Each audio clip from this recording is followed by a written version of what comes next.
Good morning, students. Welcome back. Students, let's take one more example of a straight line method. On 1st April 2005, a company purchased a plant for rupees 60,000. On 1st October in the same year, it purchased additional plant worth rupees 18,000 and spent rupees 2,000 on its erection. So here is the format. Plant account हम बनाएंगे यहाँ पर. Date particulars amount. सबसे पहले 2005 में plant को purchase किया गया है, तो हम यहाँ पर लिखेंगे 2005. ठीक है. 1 अप्रैल को परचेज हुआ है, 1 अप्रैल लिखा. टू बैंक, जो प्लांट है वो कितने का खरीदा गया है? 60,000 का. और एक और उसी ईयर में एक और प्लांट परचेज हुआ है 1 अक्टूबर को, जिसकी कॉस्ट कितनी है? 18,000 है और उस पर 2,000 का एक्सपेंस और हुआ है. तो इस मशीन की कॉस्ट कितनी हो गई? 20,000 हो गई. तो हमने यहाँ पे लिखा टू बैंक, और हम लिखेंगे 20,000. ठीक है. अब क्या करना है? अब हम 2006 में 31 मार्च को डेप्रिसिएशन लगाएंगे बाय डेप्रिसिएशन. लास्ट क्लास में हमने आपको बताया था जितनी मशीन परचेज होंगी उन सारी मशीन्स पर आपको डेप्रिसिएशन चार्ज करना ही पड़ेगा. ठीक है. चाहे वो कितनी मशीन आप परचेज करें, आप सब पर डेप्रिसिएशन लगाते चले जाएंगे. तो यहाँ पर आपको स्ट्रेट लाइन मेथड है, तो आपकी जो मशीन है वो 1 अप्रैल को परचेज हो रही है. 60,000 पर आप जो डेप्रिसिएशन लगाएंगे उसका रेट चेक करते हैं. रेट कितना है यहाँ पर देखते हैं. 10%. ये देखिए 10% आपको लगाना है. तो जब आप 60,000 का 10% निकालेंगे तो आपका आ गया 6,000 प्लस. ये मशीन कब खरीदी जा रही है? 1 अक्टूबर को. तो इस पर हम मंथ कैलकुलेट करेंगे. तो 1 अक्टूबर से कब तक? 31 मार्च तक. अक्टूबर, नवंबर, दिसंबर, जनवरी, फरवरी, मार्च. कितने मंथ्स हुए? 6 मंथ्स. तो 20,000 पे 6 मंथ्स का डेप्रिसिएशन लगेगा. 10% आप जरूर लगाएंगे. ठीक है. अमाउंट, रेट, टाइम जो आप मैथ्स में पढ़ते थे, तो आपने ये फॉर्मूले में पुट करा इसको, और जो आपका अमाउंट आया वो आया 1,000 का. ठीक. कितना हुआ? 7,000 हुआ. अब इसको आप कैरी डाउन कर लीजिए. कैरी डाउन करेंगे तो पहली मशीन के अमाउंट से पहला डेप्रिसिएशन माइनस करेंगे, सेकंड से सेकंड का करेंगे. 54,000 आएगा और 19,000 आएगा. ठीक है. 73,000 आपका ये अमाउंट हो गया. दोनों तरफ हम टोटल कर लेते हैं. 80,000 से हमारा हमने मैच करवाया. नेक्स्ट ईयर में आते हैं. 2006 की बात करेंगे. 1 अप्रैल. अब 1 अप्रैल में ये जो 1 अक्टूबर को मशीन खरीदी गई थी, इस पे भी पूरे साल का डेप्रिसिएशन लगेगा. अब आपको 6/12 करने की जरूरत नहीं है. अब आप क्या करेंगे? सीधे 20,000 पे आप 10% का डेप्रिसिएशन लगाएंगे. ठीक है. तो क्या करेंगे? टू बैंक, बैलेंस को ब्रॉट डाउन कर लेते हैं. 54,000 प्लस 9,000. ठीक है. Sorry, this is 19,000. 19,000. तो ये आपका टोटल आया था 73,000. 2007 31 मार्च बाय डेप्रिसिएशन कितना कितना हो जाएगा? इस पर तो आपका 6,000 ही लगेगा. ये 1,000 की जगह कितना हो जाएगा? 20,000 की मशीन थी, ये कितना हो गया? 2,000. 6,000 प्लस 2,000, 8,000. ठीक है. सेम काम करना है. अब हम क्या करें? बैलेंस निकालते हैं. बाय बैलेंस कैरी डाउन, दोनों को माइनस करना है. 48,000 प्लस 17,000, टोटल आएगा आपका 65,000. इतनी बात आपको समझ में आई? हमने क्या करा है, एक बार रिवाइज करिए. पहली मशीन आपकी 1 अप्रैल को खरीदी गई. 1 अप्रैल पे आपने पूरे साल का डेप्रिसिएशन लगाया 10% के अकॉर्डिंग, 60,000 का 10% आया आपका 6,000। 1 अक्टूबर को जो मशीन खरीदी गई उस पर हम मंथ्स कैलकुलेट करेंगे, ठीक है। तो मंथ आया 6 मंथ्स, तो 20,000 6/12 इंटू 10/100 किया तो हमारा आया 1,000। दोनों को ऐड करके बाहर लिखा।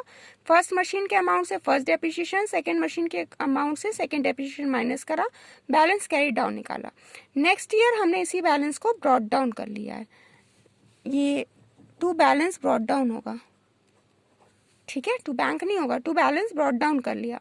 अब क्या करेंगे आप, अब आपने क्या करा, जो फर्स्ट मशीन थी उसका डेप्रिसिएशन तो 6,000 ही रहा, लेकिन जो सेकेंड मशीन थी 20,000 वाली, उस पर अब आप पूरे साल का डेप्रिसिएशन लगाएंगे। तो जैसे 60,000 का आपका 60,000 का आपका 6,000 आया था, वैसे 20,000 का आपका 2,000 आएगा। ये बात आपको बहुत अच्छे से ध्यान में रखनी है, इसमें गलती मत करिएगा, ठीक है। फिर आपने क्या करा, बैलेंस को डेप्रिसिएशन के अमाउंट से माइनस करके अपना बैलेंस कैरी डाउन निकाल लिया।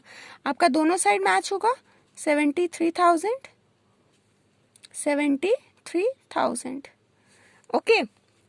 फिर से हम नेक्स्ट ईयर में आते हैं। नेक्स्ट ईयर में अब हम पहले एक बार क्वेश्चन देख लेते हैं आगे क्या हुआ है, ठीक है। On first October 2007 the plant purchased on 1st April 2005 having became obsolete and sold for rupees 27,000, ठीक है। तो इस बात को आप ध्यान देना है हमको, क्या हुआ है 1 अक्टूबर 2007 में, मतलब इस ईयर में, जिस ईयर में आप हैं, ठीक है, इस ईयर में जो आपका प्लांट खरीदा गया था 1 जनवरी 2009 को, ठीक है, 1 अप्रैल 2005 को जो प्लांट खरीदा गया था वो खराब हो गया है और उसको सोल्ड करा गया है 27,000 रुपीज में। तो अब इसकी वर्किंग आपको कैसे करनी है, बहुत ध्यान से देखेंगे इस बात को। सबसे पहले तो हम इस बैलेंस को ब्रॉट डाउन कर लेते हैं नेक्स्ट ईयर में, 2007 में आएंगे, टू बैलेंस ब्रॉट डाउन कर लेते हैं, कितना है 48,000 और 17,000, ठीक है। बहुत ध्यान से इस बात को आपको समझना है। अब तो आप देखो बच्चों, आपसे कहा जा रहा है कि आपकी कौन सी मशीन खराब हो रही है, जो आपने 1 अप्रैल 2005 में खरीदी थी। तो 1 अप्रैल 2005 को आपने कौन सी मशीन खरीदी थी, 60,000 वाली खरीदी थी, ठीक है। तो 60,000 वाली मशीन आपकी खराब हो रही है और वो कितने में सोल्ड हो रही है, वो हो रही है 27,000 रुपीज में उसकी सेल हो रही है।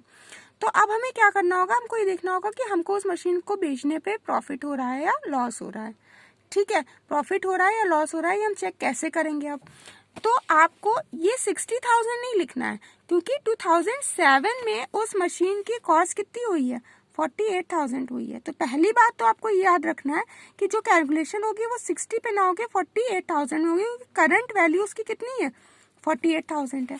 तो सबसे पहले आप बैलेंस उसका लिखेंगे, बैलेंस ऑन 1 अप्रैल 2007 में उसका कितना बैलेंस है, तो 2007 में उसका बैलेंस है 48,000 का, ठीक है। अब आपको इसमें से माइनस क्या करना होगा, जितने में उसकी सेल हो रही है, सेल प्राइस आप माइनस कर दीजिए। तो सेल कितने में हो रही है, सेल हो रही है आपकी 27,000 में, 27 को हम माइनस कर देते हैं, माइनस करना है आपका आया 21,000, ठीक है। अब आपको एक चीज और माइनस करनी होगी, देखिए ये मशीन आपकी खराब कब हो रही है, 1 अक्टूबर को खराब हो रही है ना। 1 अक्टूबर तक तो आपने 2007 में इसको यूज किया है और 1 अप्रैल को आपने बैलेंस ब्रॉट डाउन किया है, तो 1 अक्टूबर तक का आप इस पर डेप्रिसिएशन लगाएंगे, ठीक है। मेरी बात समझ में आ रही है आपको, 1 अक्टूबर तक का आप इस पे डेप्रिसिएशन चार्ज करेंगे। तो 1 अक्टूबर से लेकर के 1 अप्रैल से लेकर के 1 अक्टूबर तक का जो मंथ आएगा वो भी 6 मंथ्स आएगा, ठीक है। तो आपको अब क्या करना होगा, 6 मंथ्स इस पर डेप्रिसिएशन लगाना होगा इस मशीन की कॉस्ट पर, 48,000 पर। 48,000 पर आप इसका डेप्रिसिएशन चार्ज कर दीजिए और डेप्रिसिएशन जब आप निकालेंगे तो आपका आएगा 3,000, अब आपको 21,000 में 3,000 माइनस करेंगे तो आपका अमाउंट आएगा 18,000।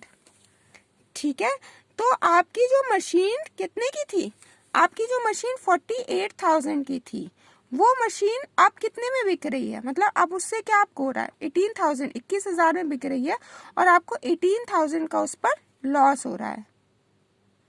ठीक है, अब आप क्या करेंगे, आपको सब कुछ यहाँ पर लिखना होगा। आप आए 2007 में,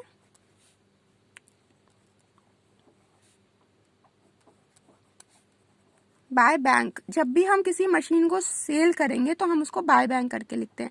परचेज करें चाहे सेल करें, बाय बैंक करना है। परचेज करेंगे तो इस साइड डेबिट साइड जाएगी, सेल करेंगे तो क्रेडिट साइड जाएगी। 1 अक्टूबर पे जो उस पर डेप्रिसिएशन लगा है वो आपका लगा है कितना, 3,000। आपने सारी कैलकुलेशन करके रख ली है। 1 अक्टूबर पर जो आपका प्रॉफिट एंड लॉस निकला है, स्टेटमेंट ऑफ पीएल, वो कितना आया है, 18,000 का आया है। ठीक है, अगर लॉस होगा तो इस साइड दिखाएंगे, अगर प्रॉफिट होगा तो हम डेबिट साइड दिखाएंगे। अब क्या करना है हमको, अब हमको जो दूसरी मशीन है उसका भी हमको डेप्रिसिएशन कैलकुलेट करना है। तो दूसरी मशीन कितनी है, 17,000 की है ना, तो 17,000 वाली मशीन पर आप जो डेप्रिसिएशन लगाएंगे वो कितना आएगा, ये 2007 की बात थी। अब आपको 2008 में लगाना है ना डेप्रिसिएशन, तो 31 मार्च को, तो आपने यहाँ पर लिख दिया ईयर बाय डेप्रिसिएशन, कितना है उस पर 2000। अब आप निकाल लीजिए 31 मार्च पर उसका balance, by balance carry down. तो ये मशीन तो पूरी खत्म हो गई। अब आपको इस मशीन को कुछ नहीं करना है, आपको 17,000 में से क्या करना है, 2,000 को माइनस करना है। इस 17 में से माइनस करेंगे 2,000 को, क्योंकि 48,000 की मशीन तो आपने सेल कर दी, ये तो गई अब आपके पास से, इस पर आपको डेप्रिसिएशन नहीं लगाना है। डेप्रिसिएशन सिर्फ इस पर लगेगा और आगे भी यही मशीन आपकी जाएगी, इसलिए कैरी डाउन में आपका सिर्फ 15,000 रुपीज जाएगा। ठीक है, 15,000 रुपीज आपका जाएगा। ये 65, ये भी हो गया आपका 65,000। ठीक है, अब नेक्स्ट ईयर में आते हैं, 2008 में आ जाते हैं हम, करते हैं 1 अप्रैल को इसको brought down to balance brought down. तो 15 की हमने कैरी डाउन करी थी, 15 की ही हम इसको ब्रॉड डाउन कर लेते हैं। ठीक है, अब क्या करना है, अब देखते हैं कोई और मशीन तो नहीं परचेज हो रही है। ऑन 1 जनवरी 2009, ठीक है, fresh plant was purchase for 64,000, एक और प्लांट परचेज हो रहा है 64,000 का। And on the same date the plant purchase on 1 October 2005 was sold for ₹10,000। मतलब आपका ये वाला जो प्लांट है ये 10,000 में बिक रहा है, और आपकी एक और मशीन परचेज हो रही है 2009 में। कब हो रही है, 1 जनवरी को हो रही है। ठीक है, तो आप यहाँ पर टू बैंक करेंगे, टू बैंक अकाउंट, कितने की हो रही है, 64,000 की हो रही है। अब क्या करना है, अब हम 2009 में जाएंगे। 2009 में हम गए, 2009 में जनवरी 1 हमने लिखा। अब ये मशीन यहाँ पर सोल्ड हो रही है तो हम लिखेंगे बाय बैंक अकाउंट। बहुत ध्यान से बेटा समझना है इस बात को। तो यहाँ पर सेल का अमाउंट लिखेंगे, सेल कितने में हो रहा है, 10,000 में हो रहा है। ठीक, 10,000 हमने लिख दिया। अब ये मशीन कब जो है हमारे पास से जा रही है, जनवरी 1 को जा रही है, तो जनवरी 1 को हम इसको सोल्ड कर रहे हैं ना, तो तब तक का तो हम इसका डेप्रिसिएशन निकालेंगे। तो 1 अप्रैल से जनवरी तक का आप मंथ कैलकुलेट कर लीजिए। तो अप्रैल, मई, जून, जुलाई, अगस्त, सितंबर, अक्टूबर, नवंबर, दिसंबर, कितने हुए, 9 मंथ्स हुए। तो यहाँ पर आपका जनवरी 1 पर डेप्रिसिएशन लगेगा, जो कि लगेगा 9 मंथ्स का। ठीक है, 9 मंथ का आप डेप्रिसिएशन लगाएंगे 15,000 रुपए पर। ठीक है, तो 9 मंथ्स का जब डेप्रिसिएशन लगा दिया 15,000 रुपए पर, और रेट जरूर लिखिएगा, रेट कितना है, 10%। तो आप क्या करेंगे, 15,000 इंटू 9/12 इंटू 10/100 कर दिया, तो आपका आ जाएगा 1,500 रुपए। ठीक, सेलिंग प्राइस हमने लिख दिया, इसको लिख दिया। अब हमें क्या करना है, सेम प्रोसेस करना है। सेम प्रोसेस मतलब हम सबसे पहले बैलेंस लिखेंगे, बैलेंस उसका कितना है, 15,000 है। सेलिंग प्राइस माइनस करेंगे, सेल वाला अमाउंट 10,000 माइनस कर दिया, कितना बचा, 5000 बचा। 5000 बचने के बाद हम उसमें डेप्रिसिएशन माइनस करेंगे 1500 रुपीज़ का। आपकी जो अमाउंट आ गई वो आ गई 3500 रुपीज़ की। तो आपका स्टेटमेंट ऑफ पीएल में जो अमाउंट जाएगा जनवरी 1 को ही जाएगा और जाएगा बाय पीएल अकाउंट करके लिखते हैं इसको, ठीक है, 3500। अब क्या करेंगे, अब हम नेक्स्ट ईयर में आए, मतलब नेक्स्ट ईयर में तो हम चल ही रहे हैं, 31 मार्च में आए। अब आपके पास सिर्फ ये मशीन गई बची, ये भी गई, ये वाली भी गई। 64,000 पे आप डेप्रिसिएशन लगा दीजिए। अब ये मशीन कब खरीदी गई है, जनवरी में खरीदी गई है ना, तो जनवरी से आप इस पर डेप्रिसिएशन चार्ज करेंगे, ठीक है। तो आपने इस पर डेप्रिसिएशन लगाया तो आपका जो डेप्रिसिएशन का अमाउंट आएगा वो आपका आएगा 1600 मंथ कैलकुलेट करके, ठीक है। जनवरी, फरवरी, मार्च, 3 मंथ्स आपने कैलकुलेट करे, इसका आया 1600 रुपीज़, ठीक है। अब आप इसका बैलेंस निकाल लीजिए, बाय बैलेंस कैरी डाउन कर लेते हैं, 62,400 अमाउंट आ गया। ये आपका कितना हो गया, ये आपका हो गया 79,000, ठीक, इक्वल कर लीजिए 79,000। Students, please do the practice if you want to learn depreciation. Okay, इसी क्वेश्चन के जो है आपको लगाना है, आज फिर से यही काम करना है। वैल्यूज को चेंज कर लीजिए, वैल्यूज चेंज करने के बाद मेरा सोल्यूशन अपने सामने रखिए, अपनी वैल्यूज को अपने सामने रखिए और उसके बाद में उस क्वेश्चन को लगाइए, ठीक है। डेफिनेटली आप कर पाएंगे, आपको आएगा। वीडियो को बहुत अच्छे से देखिए, जहाँ भी कंफ्यूजन हो आप एक बार फिर से मेरा वीडियो देख लीजिएगा, क्लियर हो जाएगा आपको। Thank you students.